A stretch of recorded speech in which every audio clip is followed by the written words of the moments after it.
Hey guys, welcome back to my channel Pretty Priyanka. आप लोग कैसे हैं? आई होप आप सब बहुत अच्छे होंगे। मैं भी बहुत अच्छी हूँ और मैं फिर से आ गई हूँ नया व्लॉग लेकर आपके लिए। एपिसोड सेकंड जो है वो फ़तेहपुर सीकरी का, क्योंकि सब कुछ मैंने फ़र्स्ट व्लॉग में कवर नहीं किया था। व्लॉग बहुत बड़ा हो जाता, तो मैंने सोचा कि बाकी की चीज़ें मैं इस पे आपको दिखा देती हूँ।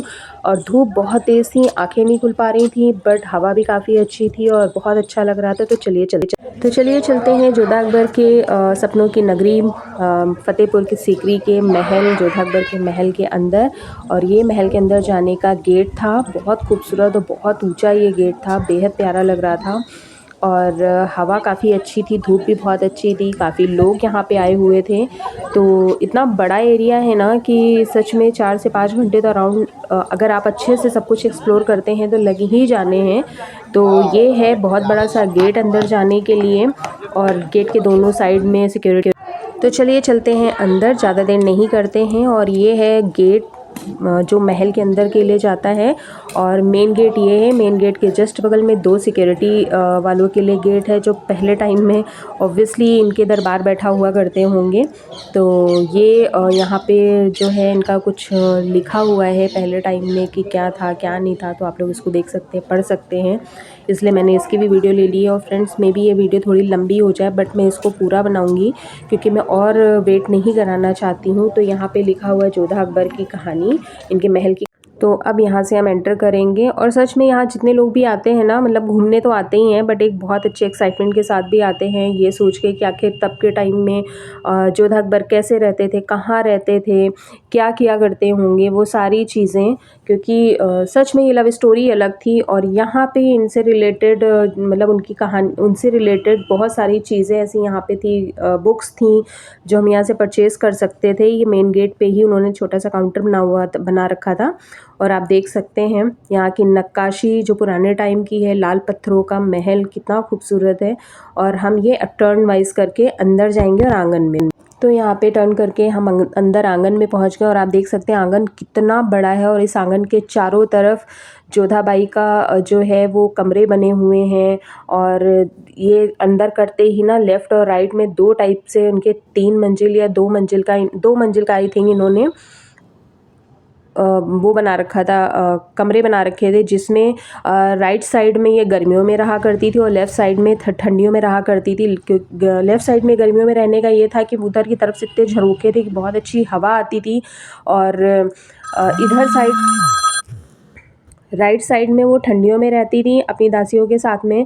और ये फ्रंट का जो आपको दिख रहा है, यहाँ पर उनका मंदिर हुआ करता था। यहाँ पे वो उन्होंने मंदिर स्थापित किया था, कृष्ण जी को स्थापित किया था, और यहाँ वो पूजा किया करती थी।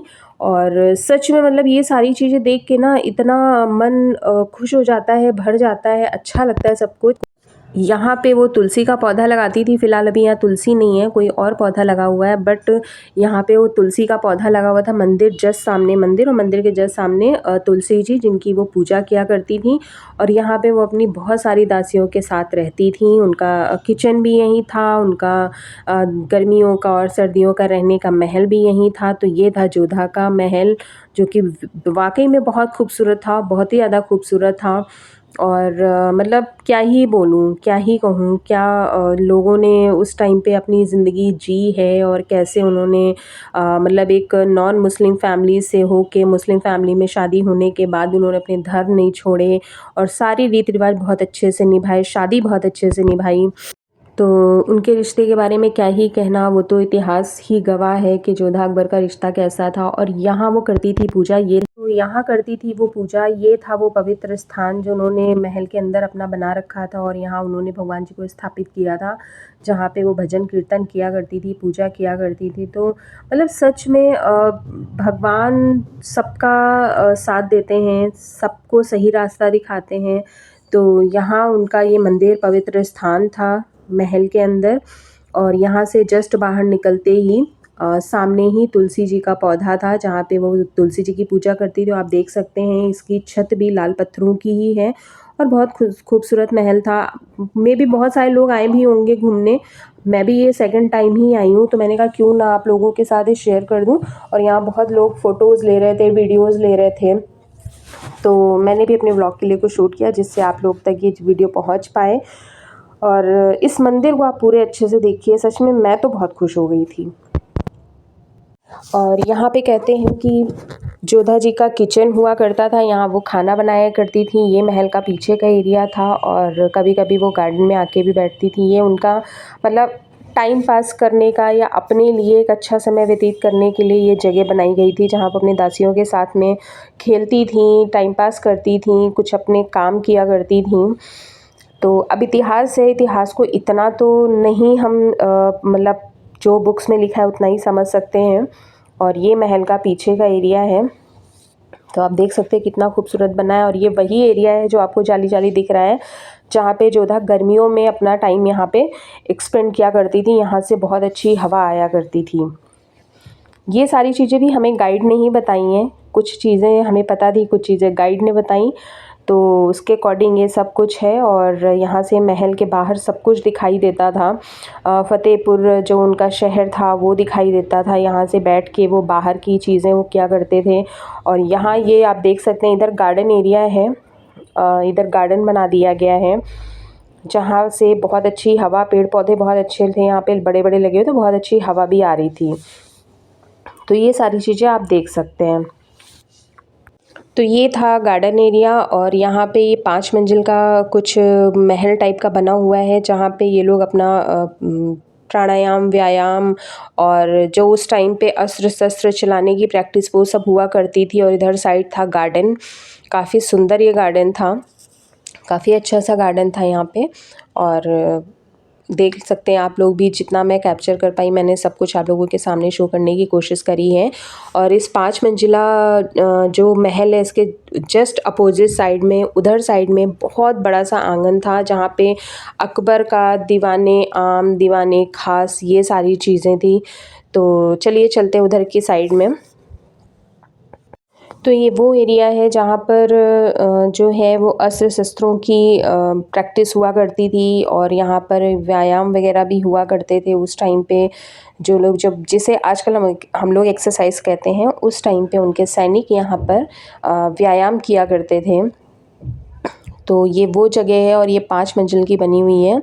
और अभी देख सकते हैं यहाँ पे गेट लगा है, लॉक लगा, तो ऊपर तो हम नहीं जा सकते। तो इसी लॉबी से हम जाएंगे बाहर की तरफ। तो अब हम पहुंच गए हैं पीछे की साइड में। और ये है अनूप तालाब, चारों तरफ से पानी भरा हुआ है और बीच में बैठने का एरिया बनाया गया है चबूतरे की तरह से। और चारों तरफ से जाने का रास्ता है। अभी तो इन लोगों ने बाउंड्री खींच दी है, तो वहाँ पे कोई जा नहीं सकता है, बट काफ़ी सुंदर सा था। और ये चारों तरफ से उन्होंने अपने सैनिकों के लिए बना रखा है। ये भी काफ़ी बड़ा आंगन था, बहुत अच्छा था। धूप इतनी तेज़ थी ना कि लोग परेशान हो गए थे, तो मुझे भी गर्मी लग रही थी, तो लोगों ने थोड़ा सा यहाँ पे साइड में भी बैठ गए थे। और आप देख सकते हैं वाकई में बहुत बड़ा और बहुत खूबसूरत है। तो यहाँ पे ये अकबर बैठा करते थे कभी कभी जोधा जी भी आती थी, यहाँ बैठा करती थी। और ये यहाँ पे नहाने का एरिया था। गाइड ने बताया कि यहाँ पे सब लोग नहाते थे, लाइक अकबर जी नहाते थे और जोधा जी यहीं पे नहाती थी। इनका बाथरूम वगैरह सब बना हुआ था। तो ये था बाथरूम जहाँ अकबर जी नहाया करते थे, और देख सकते हैं आप लोग। और यहाँ पे भी काफ़ी सुंदर था ये भी, और काफ़ी बड़ा भी था। और इसके बाद यहाँ से जस्ट सामने काफ़ी बड़ा सा कुछ टैंकर टाइप का रखा हुआ था। और तो ये था उनका बाथरूम जहाँ वो नहाया करते थे। एंड फिर वही ये अनूप जल, तो सच में बहुत सुंदर था। मैंने ज़्यादातर चीज़ें कवर करने की कोशिश करी हैं, जिससे आप लोगों को भी समझ आए और आप लोग भी देख सके इसे। तो चलिए आगे की तरफ चलते हैं। मैंने थोड़ा सा जूम करके भी आपको दिखाया है ये चारों तरफ से जाने का रास्ता। तो ये था दीवाने खास, इस महल का सबसे ज़्यादा इम्पोर्टेंट हिस्सा, जहाँ पर धार्मिक गोष्ठी हुआ करती थी। अकबर यहाँ पर जाके धार्मिक गोष्ठी किया करते थे, शहंशाह लोग धार्मिक गोष्ठी किया करते थे। और कहा जाता है कि तुलादान वगैरह जो कुछ भी होता था वो यहीं हुआ करता था। तो आप लोग देख सकते हैं। तो चलिए चलते हैं अंदर की ओर, दीवाने खास के अंदर की ओर। तो आप देख सकते हैं ये एक बहुत बड़ा सा यहाँ अंदर पिलर है, स्तंभ है, जिसके बीचों बीच में बैठने की जगह बनाई गई है, जहाँ पे अकबर और शहंशाह लोग आकर बैठते थे, धार्मिक गोष्ठी किया करते थे और यहाँ तुलादान हुआ करता था। और इस पिलर से इस महल के कह सकते हैं या इस कमरे के कह सकते हैं चारों कोनों में जाने के लिए जालीदार पतले पतले रास्ते भी बनाए गए थे और कुछ अपना सिस्टम इनका रहा होगा। तो ये है, ये भी काफ़ी खूबसूरत है और इस तरीके से चीज़ें यहाँ पे हुआ करती थी। तो ये भी एक बहुत इम्पॉर्टेंट हिस्सा है इस महल का, मैंने सोचा आप लोगों को दिखा दूँ। तो आप लोग देख सकते हैं कि इस स्तंभ से चारों तरफ के कोनों पे जाने के लिए रास्ता भी था और यहीं पे जो जगह आपको दिख रही है गोल गोल, यहीं पे शहंशाह और या फिर अकबर वगैरह जो कोई भी धार्मिक गोष्ठियाँ किया करते थे वो आकर यहाँ पर बैठते थे। इस पिलर को अभी चारों तरफ से ये वुडन और कांच से कवर कर दिया ताकि कोई छू ना पाए। इसके बाद ये सब जो बाहर का एरिया था, यहाँ इनके सैनिक वगैरह रहा करते थे, इनके सुरक्षाकर्मी वगैरह रहा करते थे। तो ये सारा जो बना हुआ है साइड साइड में उनके लिए है। और अब हम यहाँ से बाहर की तरफ चलेंगे, दीवाने आम की तरफ, जहाँ पर अकबर बैठ के जो उनकी प्रजा है उनके बारे में उनसे बात किया करते थे, उनकी समस्याएं सुना करते थे। तो ये आ गए हम बाहर की तरफ और इधर आप देख रहे हैं ग्रीनरी, ये तब कुछ भी ग्रीनरी गार्डन वगैरह नहीं था, अभी ये व्यू के लिए बना दिया गया है। तब ये पूरा प्लेन एरिया बनाया गया था और इसके चारों तरफ इनके जो हैं वो सुरक्षाकर्मी और इनके जो मतलब वो रहते थे साथी वगैरह, वो सब यहाँ पे रहा करते थे, ये देख सकते हैं। और जहाँ तो ये था महल के बाहर का एरिया, मतलब जैसे फतेहपुर से जब अंदर आते हैं तो इधर की तरफ से भी गेट है महल के अंदर आने का। तो ये बाहर का व्यू था और वाकई में बहुत खूबसूरत था, बहुत ही अच्छा था।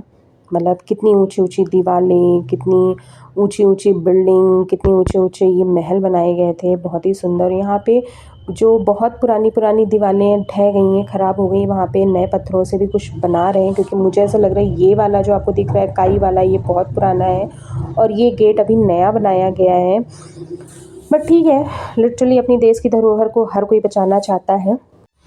तो ये था जोधा अकबर के महल का पिछला हिस्सा, जहाँ पे सिर्फ दासियाँ वगैरह रहा करती थीं, इनके कर्मचारी रहा करते थे। ये चारों तरफ से बना हुआ है, तो आप लोग देख सकते हैं यहाँ पे उनकी दासियाँ रहा करती थीं, उनके रहने की ये जगह बनी हुई थी। तो चलिए आगे चलते हैं और मैं आपको दिखाती हूँ। ये आप देख सकते हैं काफ़ी बड़ा सा आंगन है और दोनों साइड में इनके जो दासियाँ थी उनके रहने की जगह। फ्रेंड्स, ये भी कोई जगह थी, हमें एक रास्ता दिखाई पड़ा अंदर जाने का तो हम घूमते टहलते अपने आप से यहाँ पहुँच गए, बट ये समझ में नहीं आया क्या था।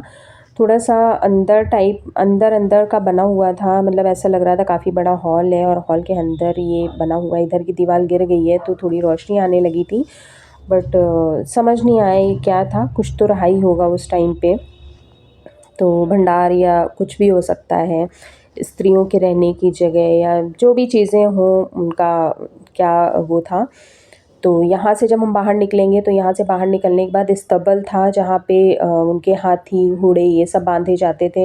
हाँ, हो सकता है ये उन्हीं के लिए बनाया गया हो, जो स्तबल वाले के लिए ही, या पता नहीं, सॉरी वो मैं नहीं समझ पाई। तो आगे निकलते हैं। फाइनली अब यहाँ पर हम पहुँच गए हैं बुलंद दरवाजे की तरफ। तो चलिए अंदर चलते हैं और यहाँ पे हम शूज़ वगैरह पहन के नहीं जा सकते अंदर, क्योंकि यहाँ मज़ार है और मज़ार बहुत पवित्र स्थान है और वहाँ कहते हैं कि आप जो भी अपनी मन्नत मांगते हो, मुरादें मांगते हो, वो पूरी हो जाती हैं। तो हमें यहाँ पे शूज़ वगैरह उतारने होंगे।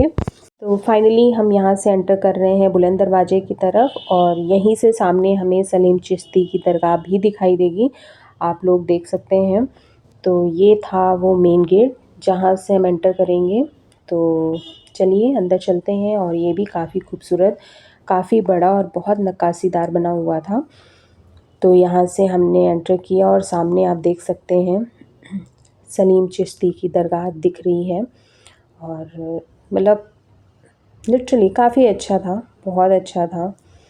और मैं भी अंदर गई थी मैंने भी मज़ार पे जाके मन्नत मांगी है और बाबा करें वो मन्नत मेरी पूरी हो और मैं दोबारा आऊँ। और आप देख सकते हैं सूर्य भगवान कैसे चमक रहे हैं और उनकी चमक में ये कितना खूबसूरत लग रहा है, इतना प्यारा लग रहा है, एक एक चीज़ बिल्कुल निखर के आ रही है। और यहाँ बहुत लोग आते हैं अपनी दुआएं मांगने, अपनी मुरादें पूरी करने के लिए, और बाबा जी सबकी मुरादें पूरी करें, सबकी दुआएं कबूल करें। तो ये था अंदर आने का गेट। और ये है सलीम चिश्ती की दरगाह। मैं भी अंदर गई थी, मैंने भी मुरादें मांगी, बट मैंने वीडियो नहीं बनाई, मुझे नहीं अच्छा लगा। मुझे लगा ये कुछ प्राइवेट चीज़ें होती हैं तो नहीं करना चाहती। तो ये सामने था कुंड, मज़ार के जस्ट सामने। यहाँ पे लोग जाते हैं, अपने हाथ मुँह धोते हैं, उसके बाद मज़ार के अंदर जाके अपनी प्रार्थना करते हैं, अपनी दुआएं करते हैं बाबा जी से। तो मैंने भी किया। और ये आंगन भी काफ़ी बड़ा था, मतलब कितना ही कहूँ मैं, काफ़ी सुंदर था, ओपन था, अच्छा लग रहा था। तो आप देख सकते हैं चारों तरफ से ये कमरे बने हुए हैं, और जो भी यहाँ आते हैं अपनी दुआएं लेके, जो भी आते हैं वो सब यहाँ बैठते हैं। यहाँ पे लोग प्रसाद भी बांट रहे थे। यहाँ कहते हैं कि गरीबों को खाना भी खिलाया जाता है। तो सबकी अपनी अपनी मान्यताएं हैं, अपने अपने धर्म हैं सबको। तो ये रहा बुलंद दरवाज़ा फाइनली, आप लोग भी देखिए। तो ये रहा बुलंद दरवाज़ा फाइनली। चलिए आप लोगों को बाहर से भी दिखाती हूँ और अंदर से भी आप लोग देखिए। सुंदर तो था ही, और अभी भी है। सभी लोग वहाँ जाके बहुत इंजॉय करते हैं, फ़ोटोज़ लेते हैं। तो मैंने सोचा आप लोगों को भी शेयर करूँ। तो आप देख सकते हैं जितना मैं कैप्चर कर सकती थी मैंने सारी चीज़ें इसमें ली हैं। सारी लगता तो ऐसा है कि सब कुछ ले लूँ, बट इतना पॉसिबल नहीं हो पाता है। तो चलिए आप लोगों को दिखाते हैं कि बाहर की तरफ से बुलंद दरवाज़ा कैसा लगता है। और बहुत अच्छी हवा आ रही थी, बहुत ही अच्छी हवा आ रही। मैं ये सोच रही थी ठंड में जब इतना है तो गर्मियों में यहाँ पे कितना सुकून रहता होगा। बाहर से धूप भी लग रही है, बट अंदर कितना ठंडा भी फील हो रहा है। इतनी बड़ी बड़ी बिल्डिंगों में और इतनी ऊंची ऊंची छतों के नीचे तो गर्मी का कोई सवाल ही नहीं उठता। तो चलिए मैं आपको बुलंद दरवाजे को बाहर से दिखाती हूँ, और अंदर से भी सच में मतलब इतना ऊंचा इतना ऊंचा इतना ऊंचा कि गर्दन हमारी ऊपर हुए जा रही थी। तो कैसे बनाया होगा उन कारीगरों ने, कैसे वो इमारतें खड़ी की होंगी, तारीफ़ के काबिल हैं।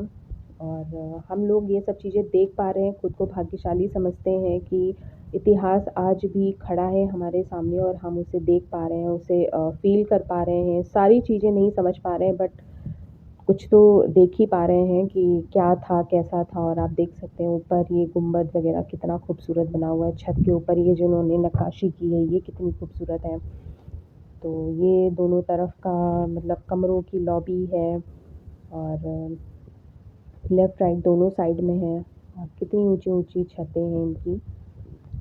तो चलिए बाहर की तरफ मैं आपको लेके चलती हूँ। और बुलंद दरवाजे के गेट पे खड़े होने के बाद पूरा शहर दिखता है, पूरा शहर इतना सुंदर लगता है। तो ये है मेन गेट, और इधर से निकलेंगे हम बाहर। देखिए गेट से बाहर निकलते ही पूरा शहर दिखाई देता है। सो फ्रेंड्स, ये था बुलंद दरवाजे का बाहर का व्यू, और मैंने पूरा कोशिश किया इसको कैप्चर करने का। यहाँ पे देखिए छत पे मधुमक्खी के छत्ते भी बहुत बड़े बड़े लगे हुए थे, लेकिन छत इतनी ऊंची है कि वो मधुमक्खी नीचे नहीं आ सकती। अगर नीचे आ जाए तो लोगों का जीना हराम कर दें। तो लिटरली बहुत खूबसूरत था, और मतलब क्या ही बोलूँ इसकी खूबसूरती के बारे में। आप देख सकते हैं ऊपर भी कमरे बने हुए हैं, और इनकी नक्काशी इतनी खूबसूरत है। और यहाँ से बाहर का व्यू इतना अच्छा दिखता है, यहाँ से पूरा शहर दिखाई देता है, पूरा फतेहपुर दिखाई देता है। तो बहुत ही अच्छा लग रहा था, और सच में मतलब क्या ही बोलूँ। तो फ्रेंड्स, मैंने सब कुछ कवर करने की कोशिश करी है इस व्लॉग में। तो आप लोग प्लीज़ मेरे इस व्लॉग को पूरा देखिए, लाइक करिए, सब्सक्राइब करिए। चलिए गाइस, हम लोग घर वापस आ गए हैं और अभी बज रहा है 7:15। तो चलिए अब थोड़ा सा हम लोग भी चेंज कर लेते हैं, और उसके बाद फिर चाय पीते हैं, थोड़ा रिफ़्रेश होते हैं। आज थक भी बहुत गए हैं, बट बहुत एंजॉय किया, और आप लोगों के साथ सारी वीडियो मैंने शेयर करी हैं। तो आप लोग प्लीज़ मेरे व्लॉग को पूरा लास्ट तक देखिएगा, और जो लोग मेरी वीडियो पे नए हैं वो लोग सब्सक्राइब करिए, एंड लाइक कीजिए, कमेंट कीजिए, और बेल आइकन को दबाना बिल्कुल मत भूलिए, जिससे आपको मेरी नए वीडियो की नोटिफिकेशन आपको तुरंत मिल जाए। तो चलिए आज का ब्लॉग यहीं पे ख़त्म करते हैं, और कल फिर मिलती हूँ आपसे एक नए ब्लॉग के साथ, एक नए वीडियो के साथ। तब तक के लिए bye, good night, love you.